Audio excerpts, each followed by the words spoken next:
From MTN News, this is Montana This Morning. If your commute has taken you anywhere along the west part of town, the county is now looking into some improvements along certain stretches of road. I'm Edgar Cedillo, and I'll tell you where the county is planning those improvements. I'm Jonathan Amberian at the state capitol. I'll have a closer look at two proposed ballot measures that would make a big change to the state's election system, and why supporters say voters should have a chance to weigh in.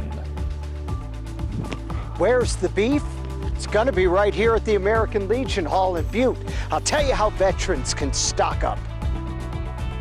Alrighty, it is 6:30 on this Thursday edition of Montana This Morning. Very funny. I always love his stand-ups. You never know what you're gonna get. Yeah. It's always a jump scare a little bit. It had the Wendy's little thing. Where's the beef? Where is it? That's it. All right. Now, well, looking on the MSU campus, Matt, a little bit of wind in those flags I'm seeing. Yeah, and the question we're asking is, where's the snow? That's what I'm wondering every day. I think so. And, we've been talking about the lack of snow. Yep. Last year we had 15 inches on the ground as of yesterday. This year we have 0.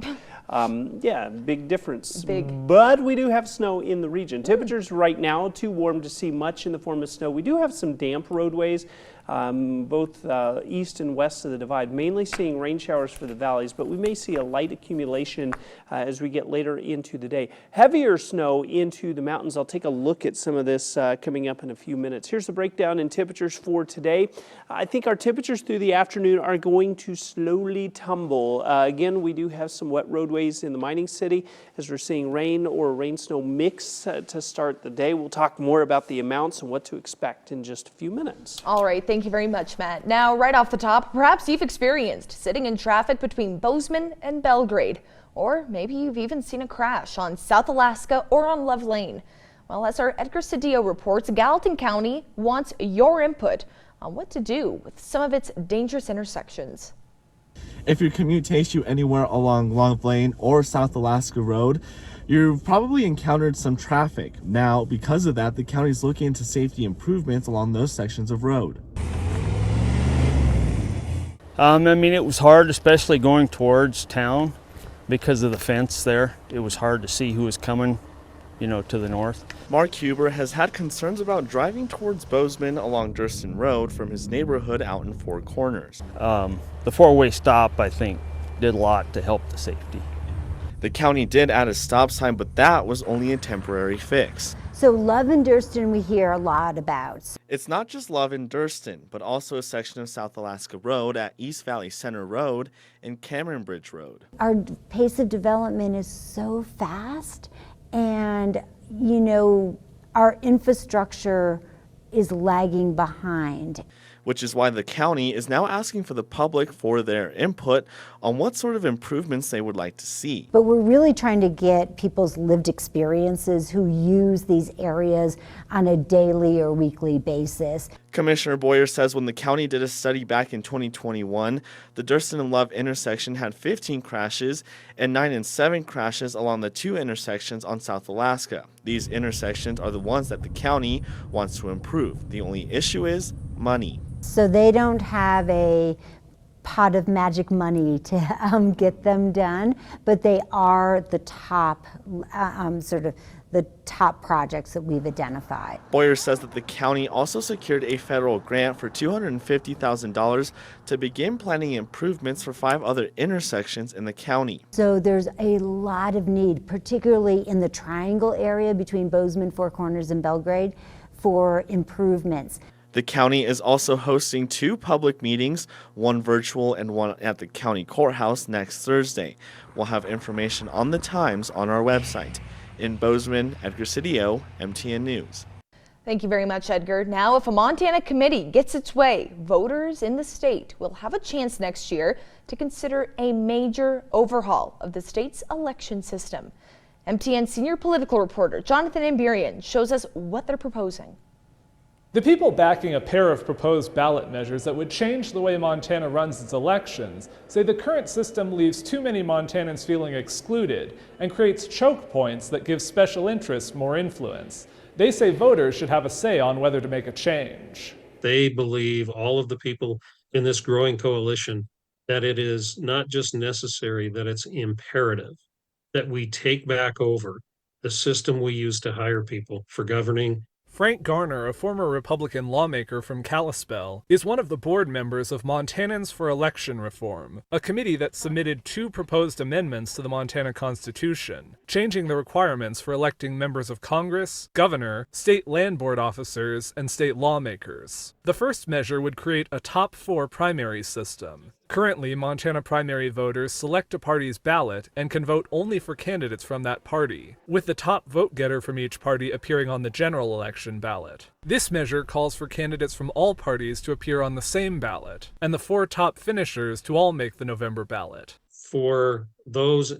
people that believe that choice and competition are a good thing and drive better outcomes, that's a great change. But also it helps that over 40% of people now who don't feel like they necessarily identify with having to have one ballot or the other.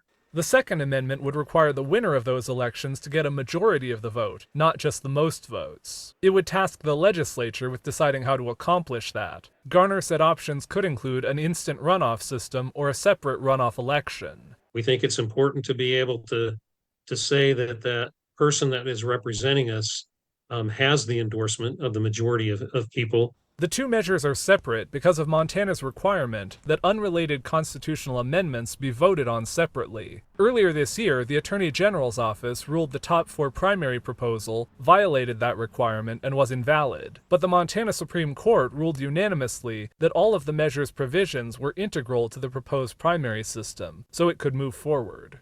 It will take at least 60,000 signatures from voters across Montana to get each of these 2 proposals onto the ballot.